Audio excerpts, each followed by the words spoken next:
जय भीम, नमो बुद्धाय. स्वागत आहे भिक्खू ज्ञानज्योती यूट्यूब चॅनलमध्ये. जर तुम्ही सुद्धा आपल्या चॅनलवर नवीन आला असाल तर चॅनलला सबस्क्राईब करा, व्हिडिओला लाईक करा आणि व्हिडिओ शेअर करायला विसरू नका. संपूर्ण व्हिडिओ पाहून आपले पुण्य संचित करा. सुनो सुनो सिद्धार्थ कथा.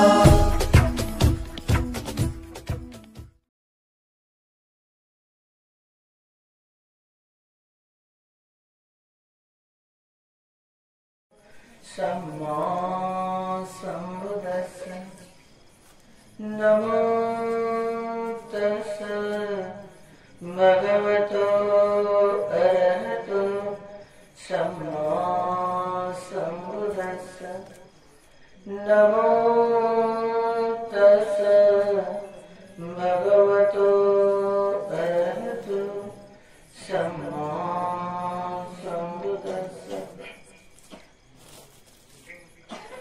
तेज बुद्धातीतांच तेज बुद्धा अनागत पचुपन्नाच ते बुद्धा अहं वन्दामि सर्वदा.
पंचमारे पराजित्वा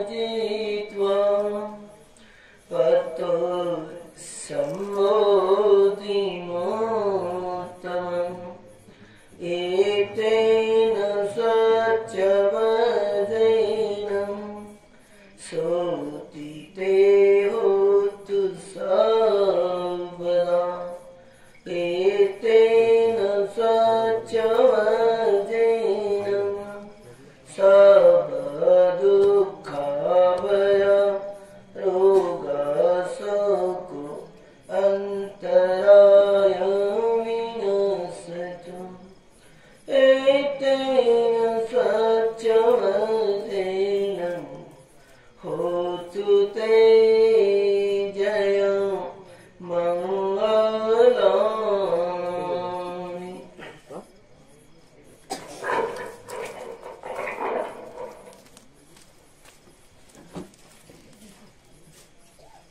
दरवर्षीप्रमाणे ह्याही वर्षी आपण या परिसरातील सर्व उपासक उपासिका या भूमीवर उपस्थित राहून आपण हा एक स्मृती दिवस आहे. या स्मृती दिवसाच्या एक निमित्तानं आपण आपल्या पुण्यपारमिता वाढवण्यासाठी एक प्रयत्न करीत आहोत. तर आपल्या या जीवनामध्ये आपण जो काही धम्म धारण करत असतो, धम्म हा एक आपण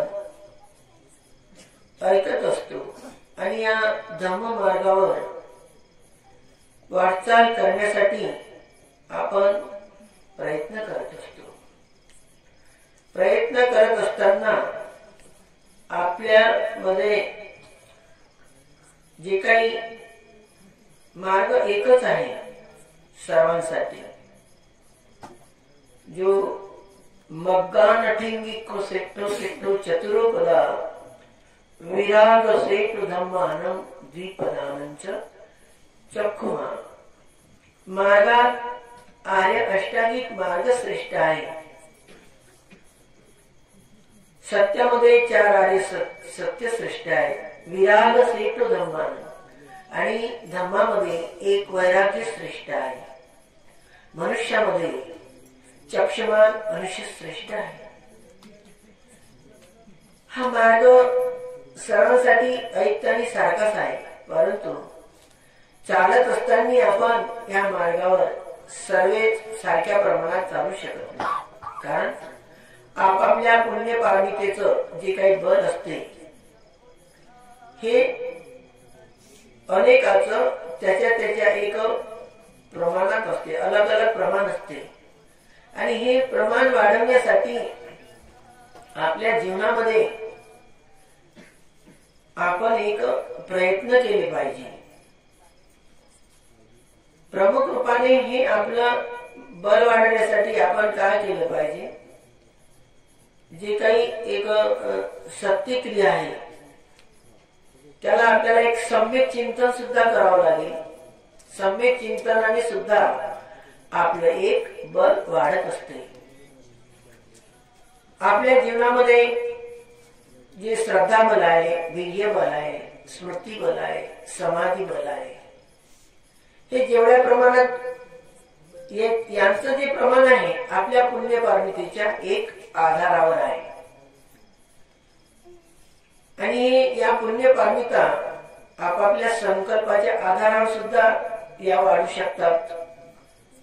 म्हणून आपण जे मनुष्य आहोत, मनन करती ती मनुष्यानं आपण मनन केलं पाहिजे, चिंतन केलं पाहिजे। आणि त्यानंतर आपल्यामध्ये एक संवेग उत्पन्न झाला पाहिजे।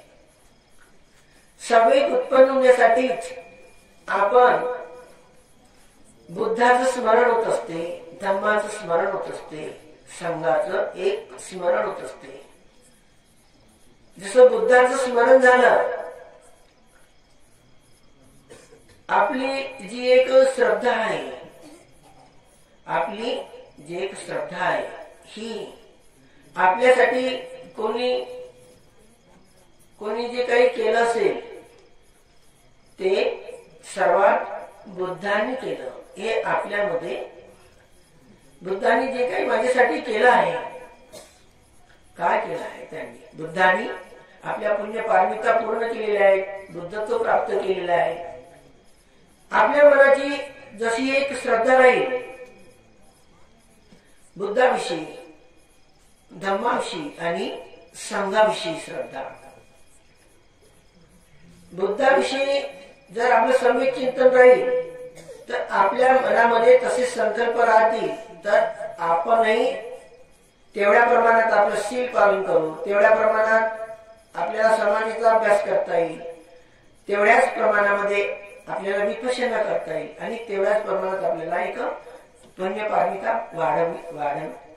म्हणजे वाढत जाईल। म्हणून ह्यासाठी भगवंतांनी आपल्या संपूर्ण जीवनामध्ये तर प्रवचन दिले, परंतु शेवटच्या प्रवचनात त्यांनी सांगितलं आहे की हे समजनीय म्हणजे संवेग उत्पन्न करण्यासाठी 4 ठिकाण आहेत,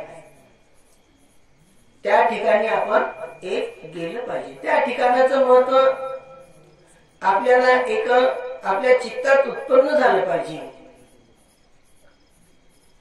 त्या चित्ताचं उत्पन्न झालं पाहिजे।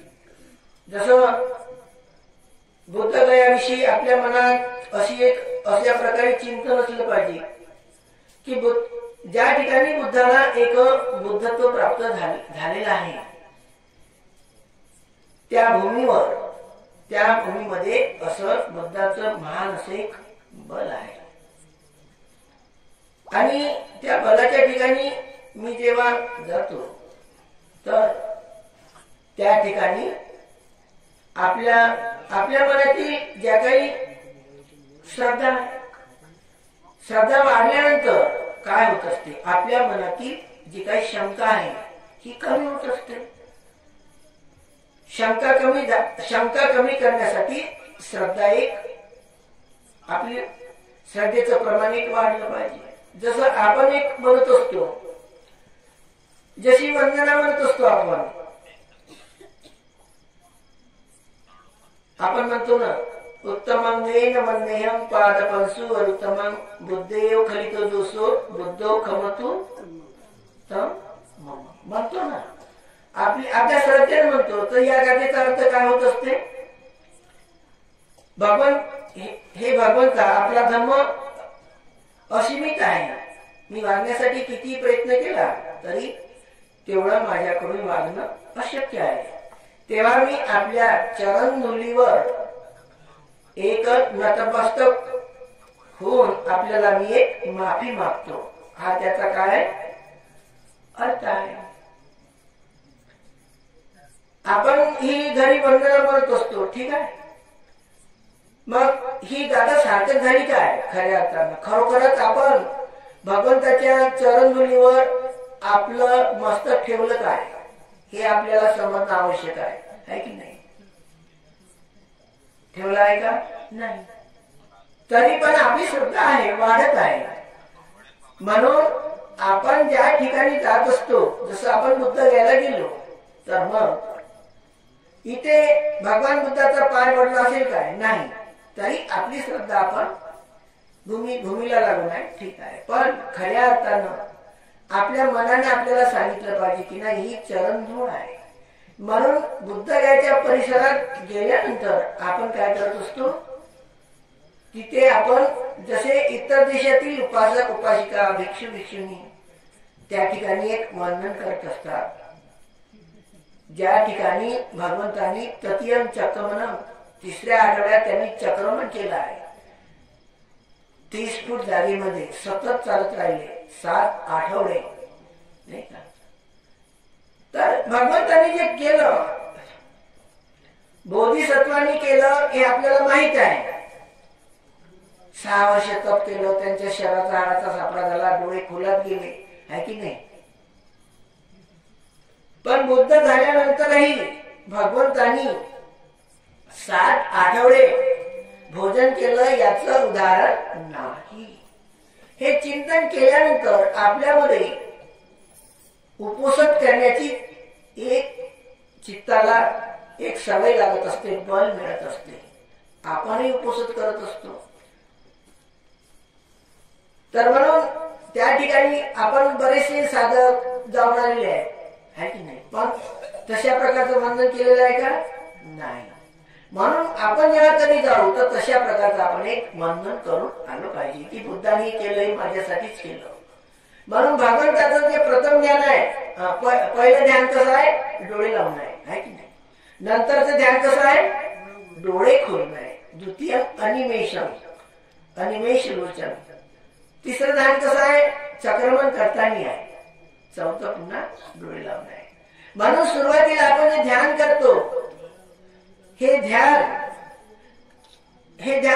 या ध्यानाची वाढ होत आहे काय?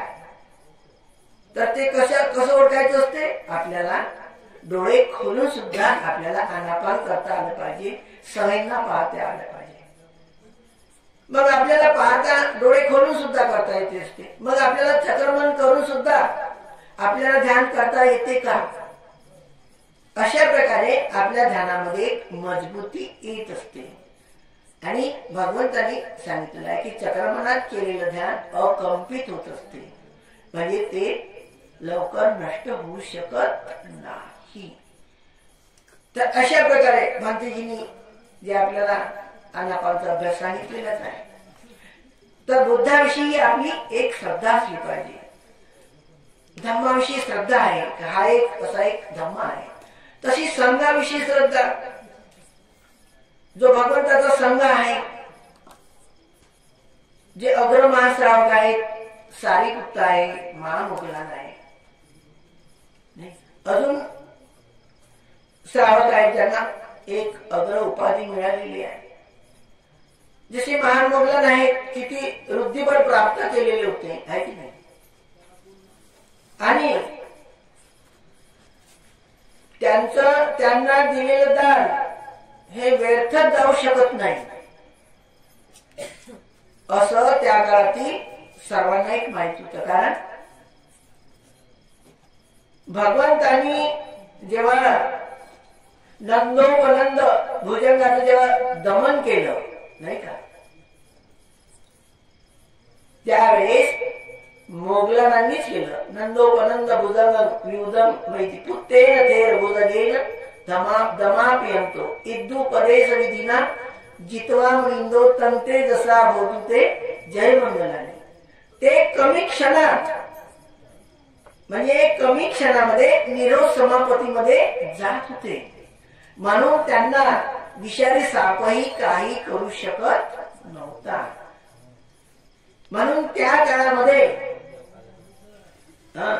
या महामोगला अग्रश्रावक भिक्षूंना लोक खूप मानत होते. त्यांचे सुद्धा बरेचसे स्तूप बनलेले आहेत, तयार आहेत. सारीपुत्राचे, महामोगलांचे ते अग्रश्रावक होते. म्हणून संघाविषयी जे अजून काही श्रावक आहेत, तर आपल्या मनातील जी श्रद्धा आहे, श्रद्धाबल, वीर्यबल, स्मृतीबल, समाधीबल आणि प्रज्ञाबल, ह्या बलाच्या आधारे आपलं जीवन गावते एक सार्थक होत असते. आणि म्हणूनच हा जो एक चांगल्या प्रकारचा जो एक दिवस आहे नाही का, या ठिकाणी आपल्याला पुण्यकर्म करण्यासाठी मिळालेला आहे.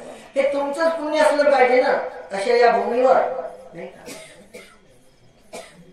जसं आपण म्हणतो, काय म्हणतो, बुद्ध धम्मच संग सुगत तनुभवा धातो धातु गब्बे लंकाय जम्बुदीपे तिथस पुरवरे नागलोकेच. भगवान बुद्धाचे जे स्तूप होते ते मनुष्य लोकात तर होते, परंतु नाग लोकामध्ये सुद्धा होते नाही की नाही. म्हणून आपली जी एक श्रद्धा आहे, जसं आपल्या ज्या ठिकाणी जन्म होते त्या जन्माच्या ठिकाणी सुद्धा आपली श्रद्धा असते. त्या स्थानाची माहिती झाली तर त्या स्थानाचं विशेष समज. जसं भगवंताचं महापरिनिर्वाण झालं आणि झाल्यानंतर काय झालं, त्यांच्या शरीराला अग्नी देण्यात आली आणि त्या ज्या अस्थी होत्या भगवंताच्या, ह्या अस्थी असं लिहिलेलं आहे महापरिनिर्वाण सूत्रामध्ये. त्या अस्थी काय केलं, उपासकांनी घेतल्या काही, ठीक आहे, आणि दुसरं नाग लोकांनी नेल्या, आणि तिसरं आहे अनेक देवता लोकांनी सुद्धा घेतलेल्या आहेत त्या अस्थी. आता त्या अस्थीची ते पूजा करत आहेत ना देवता लोकही, आहे की नाही. आता हे बुद्ध झाले, पण बुद्धाच्याच अस्थीविषयी असं आहे का. बुद्ध धम्माचा संघ म्हणजे अनंताच्या सुद्धा अस्थी आहे. अनेक ठिकाणी अनंताचे, ज्या ठिकाणी अनंताचं परिनिर्वाण झालं असेल तर त्या ठिकाणी प्रत्येक उपासक गेले असतील का त्यांच्या अस्थी आणायला, आणि गेले असतील तर पूर्ण अस्थी आणली असतील का नाही. मग त्या अनंताच्या अस्थीची सुद्धा तेवढीच मर्यादा आहे. जसं बुद्ध शासन जे आहे हे कशाच्या आधारावर आहे, बुद्ध शासन जे 5000 वर्ष त्याचं जे या निसर्गामध्ये जे बल राहणार आहे हे कशाच्या आधारावर आहे, बुद्धाच्या अस्थीच्या आधारावर तर आहेच, पण अनंताच्या अस्थी सुद्धा आहे. म्हणून आपली अशी एक श्रद्धा पाहिजे. जसं निर्वाण आहे, परिनिर्वाण आहे, महापरिनिर्वाण आहे, ठीक आहे. निर्वाण आपण ऐकतो, जो श्रोतापती व्यक्ती होतो त्याला निर्वाणाचा अनुभव येत असते, पण अनंत हा महापरिनिर्वाण होत असते, परिनिर्वाण होत असते, आणि बुद्ध महापरिनिर्वाणाला जातात, ठीक आहे. इथपर्यंत ऐकलं. पण बुद्धाचं जे परिनिर्वाण झालेलं आहे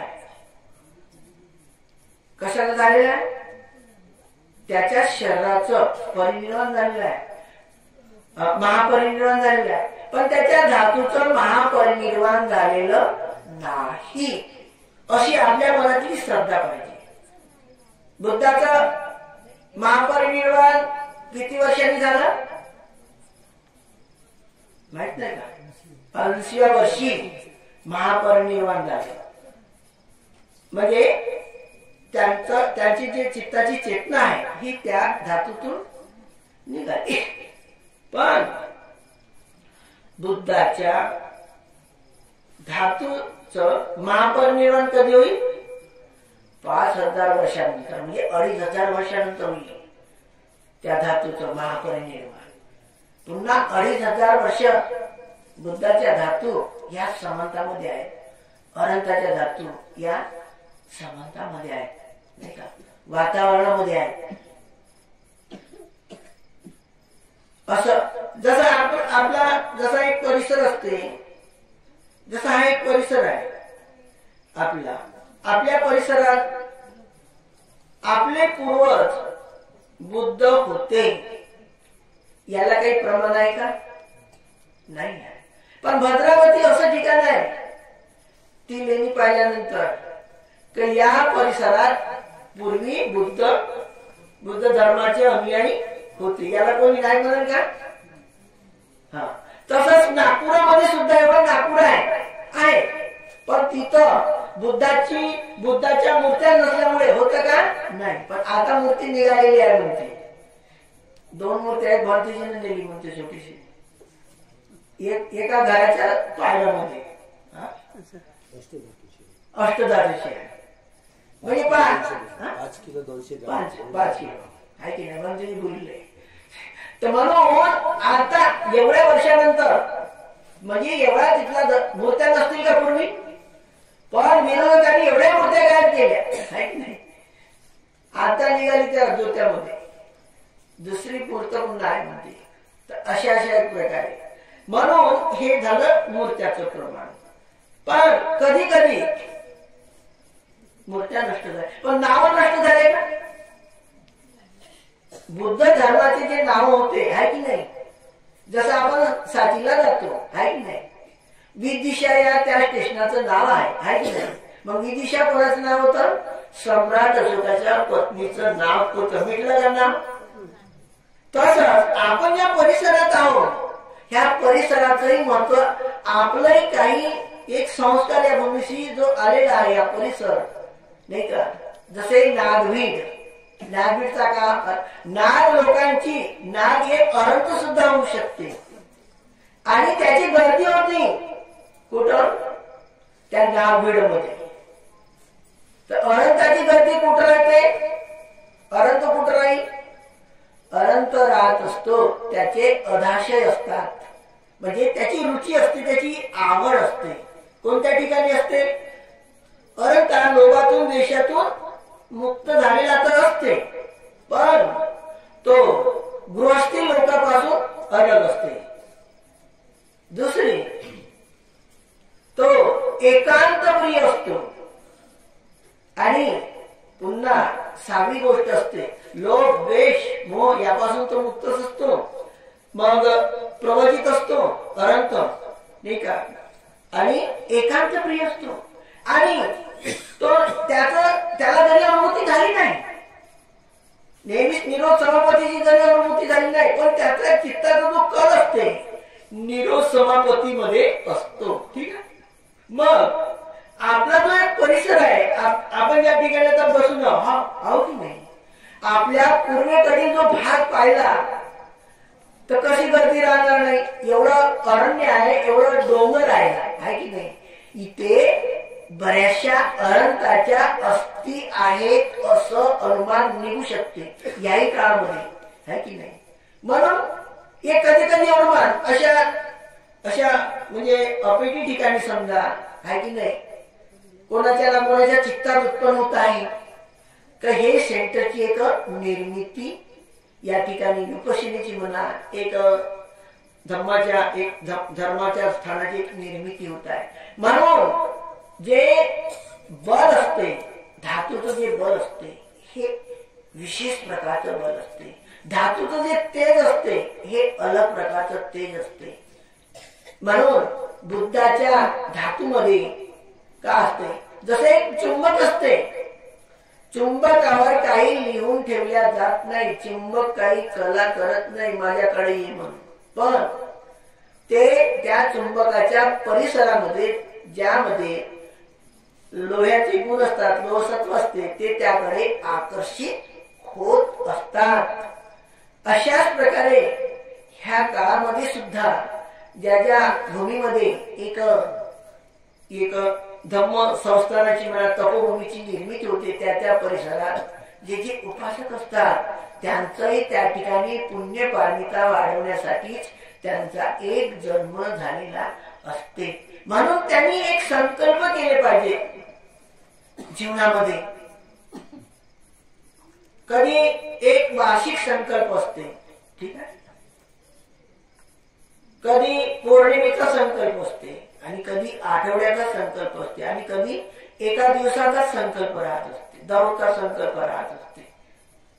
वार्षिक संकल्प कसा आहे? अजूनही याही काळामध्ये काही उपासकाचे वार्षिक संकल्प सुरू झालेले आहेत. वार्षिक संकल्प म्हणजे भगवंताच्या हयातीमध्ये हजारो कोसावर जरी भिक्षू असेल, भिक्षुणी असेल, उपासक असेल, उपासिका असेल, तरी भगवंत म्हणजे वर्षवासानंतर प्रचार करण्याच्या अगोदर आपण त्यांना वंदन करण्यासाठी गेलो पाहिजे. म्हणून हजारो कोसावरून उपासक उपासिका जात असत. आणि आता बुद्धगयाला सुद्धा बरेचसे उपासक दरवर्षी जात असतात, नाही का? हा वार्षिक संकल्प असते. तसंच पौर्णिमा आहे, अमावस्या आहे, आपण अष्टशिलाचं पालन केलंच पाहिजे.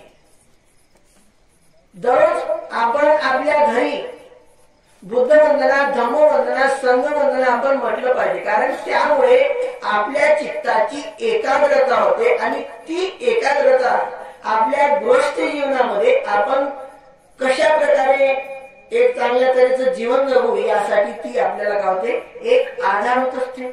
पण आपण संकल्प करून तेव्हा ना, आता भलतेच संकल्प त्याला झाले की नाही आपले, आहे की नाही? मोबाईल धरून झोपाचे, आहे की नाही? मग काय फरक होईल तुमच्यामध्ये? म्हणून आपल्या या जीवनामध्ये आपण सकाळ संध्याकाळ आपण ज्या घरी राहतो, ज्या ठिकाणी ध्यान करतो वारंवार, त्या ठिकाणी एक आपल्याला धम्माचं बल तयार होते. तुम्ही बल तयार होते, पण बलाचा लाभ कसा होईल ते एक गोष्ट समजली पाहिजे तुम्हाला. कशी? जसं आपल्याला लाईट लावायचं आहे की नाही? काय काही ठिकाणी काय असते, ते हेच राहते, वायर काढत जायचे आणि लावत जायचे, वायर काढत जायचे आणि लावत जायचे. अंधार पडत जाईल, उजेड होत जाईल, आहे की नाही?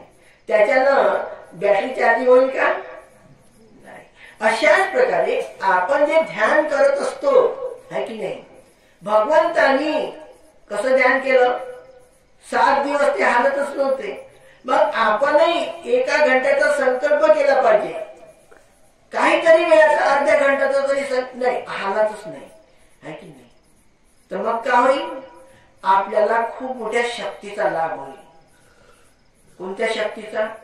या भूमीमध्ये अशी गुरुत्वाकर्षण शक्ती आहे की आपलं सारं सर्क्युलेशन सुरू होत असते, आणि शरीरातल्या ग्रंथी सुद्धा खुलून जात असतात, आणि अनेक बिमाऱ्या सुद्धा नष्ट होऊन जातात.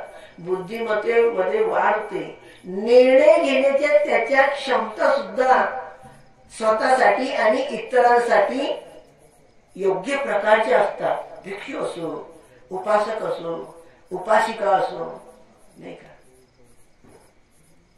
अशा ठिकाणी आपण गेलो पाहिजे. आज आम्ही वर्षानुवर्ष त्या साथीला जात आहोत, आहे की नाही? दिवसेंदिवस जेवढे दिवस जात आहे तेवढे दिवस अनेक लोकांचे संकल्प वाढत आहेत. हो, संकल्प वाढत आहेत, नाही का? तर म्हणून आपल्या जीवनामध्ये अशा भूमीवर आपण जातेत राहिलो पाहिजे, जेणेकरून आपल्याच मनातले काही अडथळे दूर होतात आणि आपल्याच मनात चांगले विचार निर्माण होतात. कारण की हा अशा प्रकारचा एक मनुष्य जन्मत होतो, पण ज्या जन्मात धर्म मिळत असते, धर्मगुरु मिळत असतात, तो जन्म म्हणजे अत्यंत एक महत्वाचा राहत असते. महत्वाचा. आता भारतीजीने सांगितलं ना, किती वेळा तुम्हाला सांगितलं आहे की नाही, दीप दान उत्सव नाही का. आता अनेक ठिकाणी सांगत असतील ना, आहे की नाही, दीप दान उत्सव. आता याचा अर्थ तुम्हाला समजला का? आणि खरंच समजला असता, आहे की नाही, तर एक मोमबत्ती आणली नसती का, गौरव लावली असती ना. एक दीप दान उत्सव आहे की नाही. दीपदान म्हणजे एक दिव्याचं दान आहे की नाही. आपण ज्या ठिकाणी जात असतो त्या ठिकाणी त्या पूजेमध्ये एखादा दिवा लावून ठेवला पाहिजे, असा त्याचा अर्थ होते. कसा अर्थ होते म्हणते ते, एकच दिवा आणत नाही हे लोक, आपण सांगू आपला डोळा प्रश्न. तर म्हणून दीप भारतीय किती स्पष्ट सांगत असतात की दीप दान उत्सव आहे की नाही. आज लावले बा तिथे मस्त दिवे आहे की नाही, पण असे दिवे लावायचे असतात का? नाही. बुद्धाच्या शासनाची परिपूर्ती, बुद्धाच्या विहाराची पूर्णता कशामध्ये होते हे आपल्याला समजलं पाहिजे. खूप कठीण नाही आहे. बुद्धाचं विहार झालं तर त्याची परिपूर्णता झाली किंवा नाही, आणि ते आपण करू शकतो किंवा नाही, हा महत्वाचा प्रश्न आहे की नाही. तर ती परिपूर्णता कशा नव्हते आता लक्षात आहे का तुमच्या? नाही आहे. आपण करू शकतो का ते नंतरचा प्रश्न आहे. विहाराची परिपूर्णता एक होते जेव्हा आपण एक विहार बनवलेला आहे. विहार म्हणजे घरासारखं राहील का? नाही, त्याचा आकार थोडासा जसे विहार बनले असतील तसाच राहील ना. आकार झाला, त्या विहारात भगवान बुद्धाची मूर्ती राहील, या गोष्टी आपल्याला माहित आहे.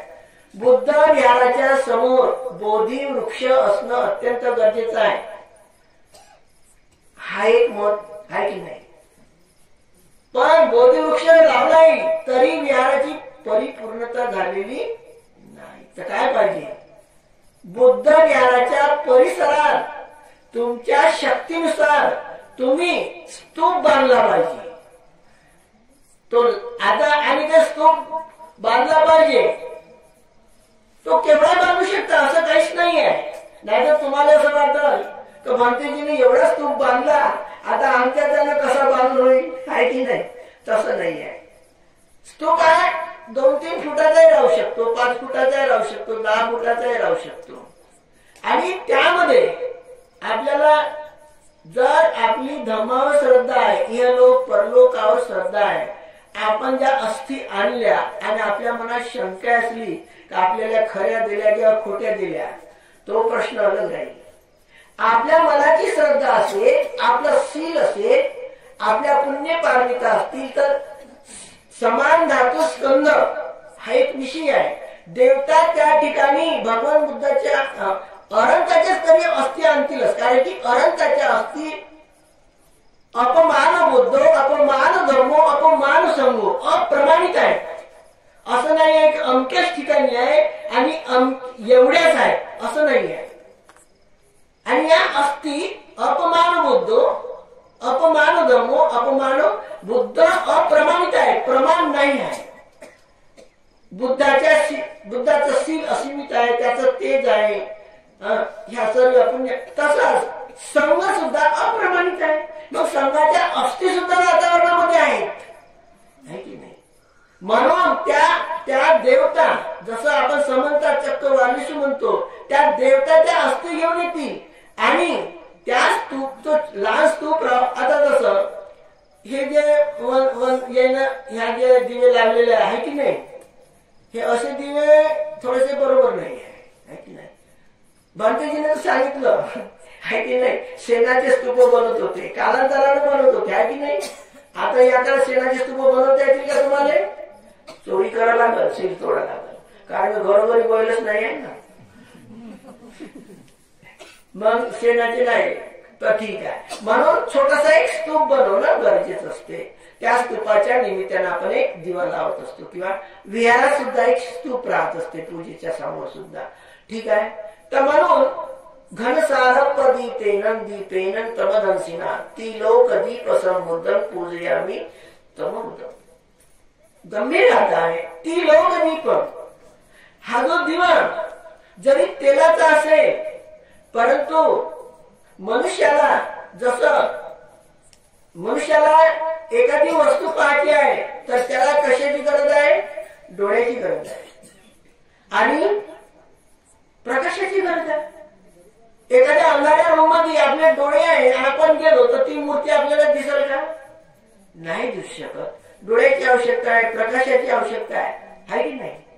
अशाच प्रकारे ती लोक दीप, मनुष्य लोक नाही, देवता लोकांना पाहण्यासाठी सुद्धा प्रकाशाची गरज आहे कोणत्याही जन्मामध्ये.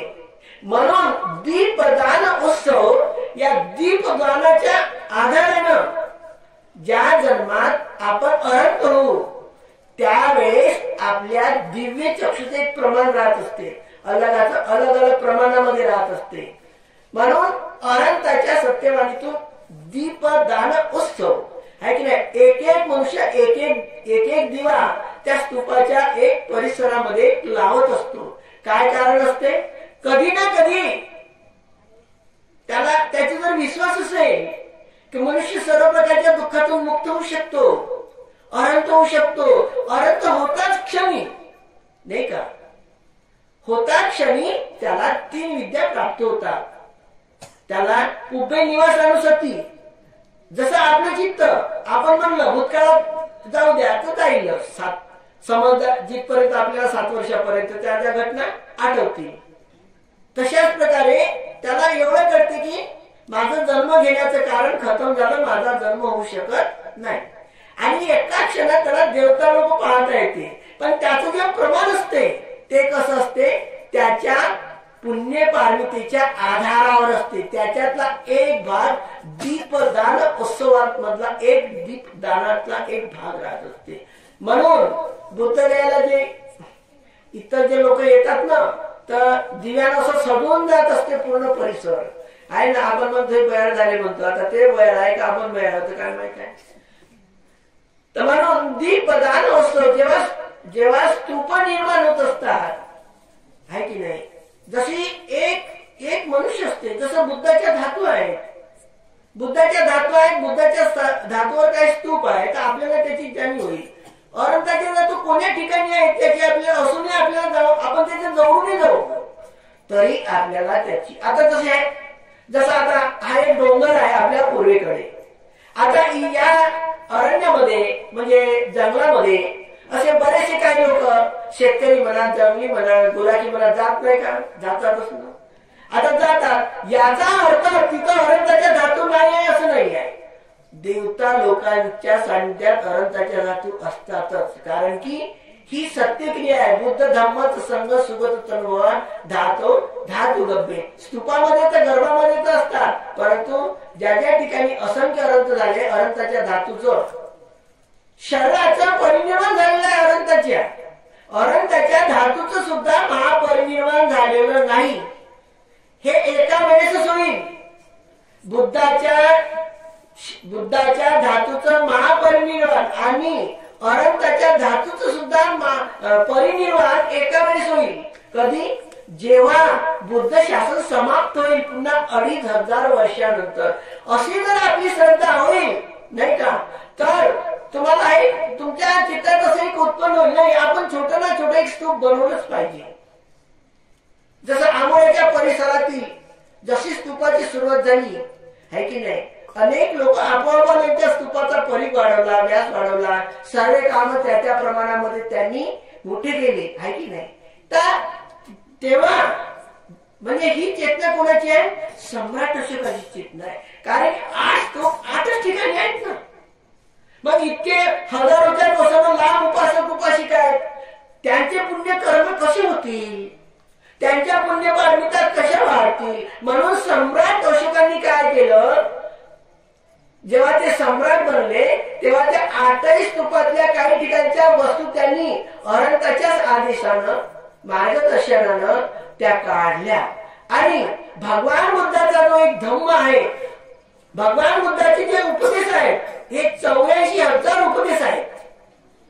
84,000 म्हणजे बुद्ध धम्म संघाचे बुद्धाचे 82,000 म्हणजे प्रवचन आहेत तुमच्या शब्दामध्ये. भगवंताचे प्रवचन किती आहे? 82,000 आहेत आणि अनंताचे प्रवचन 2,000 आहेत. मग हे 84,000 जे प्रवचन आहेत हेही लोकांना हेही उपासकांच्या एक चित्तात उत्पन्न झालं पाहिजे म्हणून 84,000 स्तूप बनवण्याचा त्यांनी संकल्प केला. आणि त्या 84,000 स्तूपामध्ये 84,000 शहर निवडले. या जम्बूद्वीपातले 84,000 मोठे मोठे शहर निवडले आणि त्या शहरामध्ये 84,000 स्तूप तयार केले. आणि तयार केल्यानंतर या कार्तिक अमावस्येच्या दिवशी एका वेळेसच ते प्रवचनित करण्यात आले. तो दिवस म्हणजे हा कार्तिक अमावस्येचा दिवस होय. मग पहा बरं, तुम्हाला सुद्धा हा वार्षिक कार्यक्रम घेण्याची जी संधी मिळालेली आहे ही किती महत्वाची संधी मिळालेली आहे हे तुम्ही समजलं नाही पाहिजे का? आणि याची जाणीव ठेवून आपला जन्म किती महत्वाचा आहे. आणि या ठिकाणी आपण पुण्यकर्म करण्यासाठी, दानच नव्हे तर इतर प्रकारचे पुण्यकर्म करण्यासाठी आपण या ठिकाणी आपली चित्ताची चेतना तयार झाली पाहिजे. हे आपल्या मनाला आपण सांगितलं पाहिजे ना, आहे की नाही? भंतेजी तर प्रसंगानुसार सांगणारच आहेत. ठीक आहे. तर म्हणून दीपदानोत्सव आहे की नाही?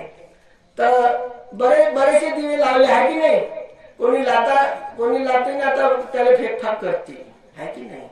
आहे की नाही? तर म्हणून आपल्या एक घनसारपदी तेनं दीपेनं तमदंसिना तिलोक दीप समुदम, तिन्ही लोकांचं जे ज्ञान आहे ते प्रकाशाशिवाय होऊ शकत नाही. म्हणून प्रत्येकाच्या शरीरामध्ये जे बल असते तसं इंद्रियामध्ये सुद्धा बल असते. चक्षु इंद्रिय, श्रोतेंद्रिय, घाणेंद्रिय, जीवेंद्रिय आणि जेव्हा अरंत होते त्याच्या इंद्रियामध्ये सुद्धा बल असते. त्या प्रमाणातच त्याला देवता लोक पाहता येतात. तर म्हणून आपल्या या जीवनामध्ये हे कशासाठी आहे? इमाय बुद्ध पूजा आहे कथाय शुद्ध चित्तसा चिरंतिट्ट तू सद्धर्म लोकोंतो सुखी सुद्धा. ही चित्ताची चेतना कोणी केली? भगवंताच्या काळातील उपासकांनी, उपासिकेनी, राजे लोकांनी, महाराजांनी केली. चिरंतिट्ट तू सद्धर्म, चिरकालपर्यंत धर्म राहायला पाहिजे. तर कशाच्या आधारावर राहील? धातूच्या आधारावर राहील. मग धातू कुठं राहतील? स्तूपामध्ये राहतील. मग स्तूप हा चिरकालपर्यंत कसा राहील? विरोधकांनी त्याला नष्ट करण्यासाठी जरी प्रयत्न केला तरी त्याला नष्ट करता आला नाही पाहिजे. एवढे भव्य अशा कठीण ठिकाणी, साजीचा स्तूप किती कठीण ठिकाणी बांधलेला आहे. कसे दगड आणले असेल? 25 आणि ते चुनारवरून वाराणसी जवळ चुनार आहे, तिथून ते हत्याने दगड आणलेले त्या काळामध्ये, आहे की नाही? हत्याने दगड आणलेल्या त्या काळामध्ये किती त्या उपासकांची श्रद्धा असेल, आहे की नाही? त्याच्यातलेच काही उपासक जन्मास आले असतील ना, म्हणून आंबोड्याच्या स्तूपामध्ये सहकार्य करत आहेत. त्याला कोणी बोलून भरतीची काय पापले छापत नाही तर इकडे या दान करा म्हणून, आहे की नाही? आणि साथीला येतात. काय तुमच्या धर्माच्या तसं नाही आहे ना, तर तुम्ही मला आमच्याच लोकांनी स्तूप बनवलं. आता एक उपासिका तेली समाजाची, आहे की नाही, साथीला आली आहे ना, आणि तिने आपल्या घरच्या माणसाला म्हटलं आपण एवढ्या पवित्र ठिकाणी आलो बरं, हो आपल्याला काहीतरी दान करायला लागेल. ठीक आहे म्हणे. आता दान कसं करायचं? चिठ्ठीवर लिहून दिलं 5 ट्रक गिट्टी दान. तेली समाजाची उपासिका आहे ना, तुमचा एक मोठा दान होते का नाही?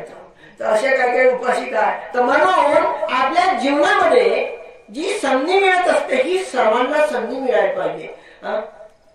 तर म्हणून आता आहे की नाही, भक्तीची कार्यक्रमाला जात नाही काम. अरे ज्यांनी अनेक जन्म, एक उपासकाला माझ्याकडे खूप रोज काढून बोलत होता. काय सांगा भक्तीजी म्हणे तुम्हाला, तुम्ही सम्राट अशोकाची जयंती करत नाही. आता याला काय सांगा म्हणलं, एवढा स्तूप तयार होत आहे की नाही? अरे मीच करत नाही सम्राट अशोकाचं काम. या परिसरातील सर्वेच उपासक उपासिका करत आहेत त्यांच्या श्रद्धेनं. तो जरी दगडाचा दिसत असाल परंतु स्तूप करणाऱ्या लोकांचं जे चित्त आहे ते दगडासारखं नाही आहे, मजबूत आहे की नाही? बुद्धाच्या अस्थी कुठं राहिला पाहिजे, त्याचा आदर कसा केला पाहिजे आणि भविष्यातील लोकांना कसा धर्म मिळाला पाहिजे, या शुद्ध चित्तानं भंतेजी काय करत नाही, फक्त भंतेजीचं नाव राहत असते तिथं, आहे की नाही? तर म्हणून चिरंचित्त तू सद्धम्म लोक होतो सुखी सदा, हे चिरकाळपर्यंत स्तूप राहिले पाहिजे. आणि 2500 वर्ष झाले तरी भरपूर स्तूपांचं प्रमाण आहे. आणि नवीन स्तूपही तयार झाले पाहिजे ना ठिकठिकाणी. त्या स्तूपाच्या माध्यमाने काय होईल, ज्या अदृश्य देवता लोकांनी भगवंताच्या अस्थी स्वतःजवळ ठेवलेल्या आहेत, त्यांची आवश्यकता भरपूर आहे. तुमच्या श्रद्धेच्या आधारावर, तुमच्या ध्यानाच्या आधारावर, तुमच्या पुण्यपावितेच्या आधारावर त्या अदृश्य रूपानं त्या धातू त्यांच्या सोबत राहतील आणि त्या पण येतील. तर आपोआप धर्माचं एक काम भरा न सांगता ते वाढत जाईल, अशा प्रकारे होत असते. पण तुमचं तसं पौर्णिमा अमावस्या अष्टमीशील तर पाहिजे. बुद्ध्या धर्माचं एकतरी वेळा वाचन केलं पाहिजे ना. नाही जेवायला भेटलं तर मस्त जेवणच करत राहायचं पौर्णिमेच्या दिवशी, तर कसं काय उपसत होईल? आज जसा आजचा एक दिवस आहे, ह्या दिवशी नाही का, जसं महामोगलान भिक्षूंची काय स्मृती दिवस आहे, अशाच प्रकारे या दिवशी चतुर्माराधिक देवता लोकांचे जे सेनापती आहेत ते सुद्धा आपल्या बुद्धिबलानं या संपूर्ण पृथ्वीचं निरीक्षण करतात. कोण उपासक उपासिका आहे, कोण पुण्यकर्म तयार करत आहे, कोण दान तयार करत आहे, कोण ध्यान करत आहे, हे जाणत असतात, आहे नाही? आणि ध्यान करता करता तुम्ही झोपून दिसल्या इथं तर तुमच्यावर ते प्रसन्न होतील का? मग मला रामवड्याला गेलो तरी काहीच कळत नाही. तर म्हणून झोपवा तुम्ही, मग त्या देवता लोक तुमच्यावर प्रसन्न होतील का? अमूर्तनिकामध्ये चतुर्थ निपातामध्ये लिहिलेलं आहे, जेव्हा जीवनामध्ये जे आपत्ती येत असते त्या आपत्तीमध्ये आपण जेव्हा वंदना म्हणतो, पुण्यकर्म करतो, तरी आपलं दुःख नष्ट होत नाही. याचा अर्थ भूतकाळात आपण दुर्लक्ष केलेला आहे, अनादर केलेला आहे बौद्ध धर्म संघाचा, पुण्यकर्माचा. ह्या त्याचा अर्थ निगत तिथं लिहिलेलंच आहे की त्या जेव्हा जसं एखाद्या मुलावर त्याचा वडील रागावला तर तोही त्याही मुलाचा चेहरा तसाच होत असते ना. तशाच प्रकारे देवता लोक अप्रसन्न होत असतात तुमच्या या वागणुकीवर, तुमच्या या परित्राणपटात झोपण्यावर. आणि मग तुम्ही जशाने तशीच राहता, वर्षानुवर्ष जाल तरी तसंच राहील. म्हणून ज्या ठिकाणचं महत्व, ज्या दिवसाचं महत्व, ज्या वेळेचं महत्व ते आपल्याला समजलं पाहिजे. याच्यासाठी काही खूप जाण देण्याची गरज नाही, खूप काही मेहनत करण्याची गरज नाही, मनाची सजगता आहे. पण आपण बिनफालतू ठिकाणी आपला वेळ टाइमपास करतो, तर याला कोण जबाबदार राहणार? आपल्या दुःखाला आपणच जबाबदार राहणार आहोत ना. आणि इतर लोक तर म्हणणार याच लोकांनी धर्म डुबवला म्हणून. मग आपल्यावर सर्वात मोठी जबाबदारी आहे, कारण ही जबाबदारी डॉक्टर आंबेडकरांनी 14 ऑक्टोबर 1956 आपल्याला धर्माचं दान दिलं. आणि 15 ऑक्टोबरच्या भाषणामध्ये त्यांनी म्हटलेलं आहे, धर्मांतरानंतर तुमची जबाबदारी वाढलेली आहे. इतरांच्या मनात आदर्श उत्पन्न झाले पाहिजे असे तुम्ही वागले पाहिजे. आज आई वडिलाच मुलाच्या मनात आदर्श निर्माण करू शकत नाही, तर मुलगा कसा काय त्याच्याबरोबर चांगला वागेल? त्यांनाच माहित नाही, त्या घरी वंदना नाही म्हणत, बुद्ध धम्म संघ वंदना माहित नाही, उपसत करत नाही, बुद्ध गया चांगल्या पवित्र ठिकाणी पैसेवाले असून जाऊ शकत नाही, हाय की नाही? मग कशी काय शांतता मिळणार आहे? हा एक प्रकारचा एक अनादर आहे, धर्माचा अनादर आहे, हा सर्वात मोठा अनादर आहे. म्हणून यापासून आपण या प्रवचनातून एक सुटका केली पाहिजे. आणि ही एक तपोभूमी आहे, तपण्याची भूमी आहे, एक धम्मदानाची भूमी आहे. तर ह्या भूमीच्या आधारावर तुमचे थोडे ना थोडे एक संकल्प पूर्ण होणार आहेत, होत आहेत बऱ्याचशा लोकांचे, आहे की नाही? किती चांगली भूमी आहे. आता आमच्या 2 भूम्या तर तुम्ही पाहता, आंबोळाई पाहता आणि रामदिगी पाहता, गुजगवानही पाहता. भक्तजी करोडाचं दान येते, माझ्याकडे लाखाचं दान येते, लाखानं पैसा केला तर असे झाडं मला निर्माण नाही करता आले. धर्माचं काम धर्म करत असते, तुम्ही समजून घेतलं पाहिजे, आहे की नाही? भक्तजीला करोडाचं दान येते तरी असे झाडाचा फोटो काढा बरं मला. असे झाडच नाही त्या गुजगवानले, आंबोळे पैसे खर्च करून नाही, आहे की नाही? झाडापर्यंत पाईप लावून पोहोचून झाडे झाले. म्हणून हे झाड निर्माण करण्याचं कोणी हे सर्व पुस्तकातच लिहून ठेवलेलं आहे.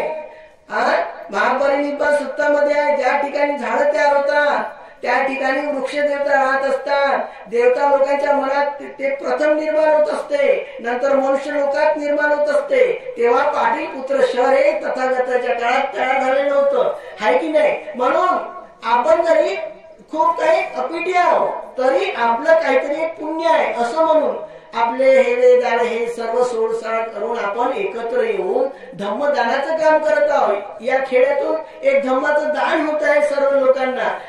असं समजून आपलं जीवन एक आपण सार्थक करण्यासाठी एक प्रयत्न केला पाहिजे. ठीक आहे. तर आपल्या भरपूर काही पुण्यपारमिता आहेत. याच्या अगोदरही आपण पुण्यकर्म केलेलं आहे, आजही पुण्यकर्मामध्ये सहभागी झालेलो आहोत आणि पुढे पुण्यकर्म होत आहे.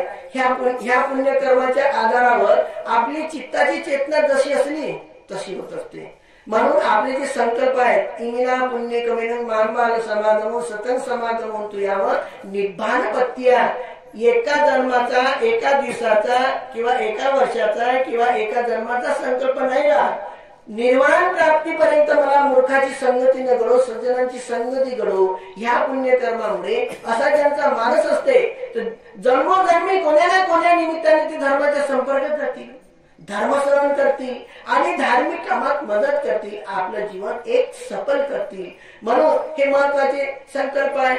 आपल्याला दुःखातून जरी मुक्त व्हायचं आहे, अध्याय माय पडिपत्या जाती जरा मरण परिमुच्च स्वामी, तरी एक संकल्प पूर्ण करण्यासाठी दुसऱ्या संकल्पाची आवश्यकता असते आणि दुसरा संकल्प पूर्ण करण्यासाठी तिसऱ्या संकल्पाची आवश्यकता असते. कारण वातावरणाची सुद्धा आवश्यकता असते. म्हणून म्हटलेलं आहे अन्न वस्त्राची सुद्धा गरज असते, नाही का. म्हणून देव वसतो काढेन संपत्ती तुझं फिरतो भरतो लोक राजा भवतू. राजा धार्मिक असला पाहिजे, आहे ना. योग्य वेळेवर पाऊस पडला पाहिजे. पावसामुळे अन्न उत्पन्न होत असते, वातावरण शांत राहत असते. हे सर्व काम धर्म नियमानं चालत असतात. म्हणून आजच्या प्रसंगी आपण वेळात वेळ काढून या ठिकाणी आलेले आहे. तर आपलं भविष्यातलं जे जीवन आहे ही एक अनुमान आहे की तुमच्या पुण्यपारमिता धर्म तुमच्याकडेच आहे. तर त्याच्या आधारावर तुम्ही तुमचं जीवन एक सफल केलेलं पाहिजे. तर या ठिकाणी इथले जे काही सहकारी उपासक आहेत, उपासिका आहेत, आपापल्या पद्धतीने करत आहेत. सर्वच परिसरातील आपापल्या पद्धतीने या ठिकाणी सहभागी होत आहेत. तर अशाच प्रकारे चिरन तीर्थतू सद्धम भावी पिढीला सुद्धा एक चांगल्या कारण एक धम्म मिळो आणि सर्वांचं जे काही सर्वांच्या पुण्यपारमिता या भूमीच्या आधारानं सर्वांच्या पुण्यपारमितेचं प्रमाण वाढो आणि सर्वांचं मंगल हो. सर्वांनी आपण त्रिरत्नाला वंदन करू आणि आपल्या कार्यक्रमाचं या ठिकाणी समापन करू. यानी दभूतानी समागतानी बुम्मानी माया निवकंतलिके तैतागतं देव मनुसं पूजितं बुद्धं नमस्सान सुवत्योतु. यानि कभूतानि समागतानि बुम्मानि माया निवकंतलिके तैतागतं देव मनुसं पूजितं धम्मं नमस्सान सुवत्योतु. यानि कभूतानि समागतानि बुम्मानि माया निवकंतलिके तैतागतं देव मनुसं पूजितं संघं नमस्सान सुवत्योतु. भवतु सर्व मंगल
असेच नवनवीन व्हिडिओसह भेटू पुढील व्हिडिओमध्ये. तोपर्यंत जय भीम, नमो बुद्धाय. सुनो सुनो सिद्धार्थ कथा, सत्य कथा.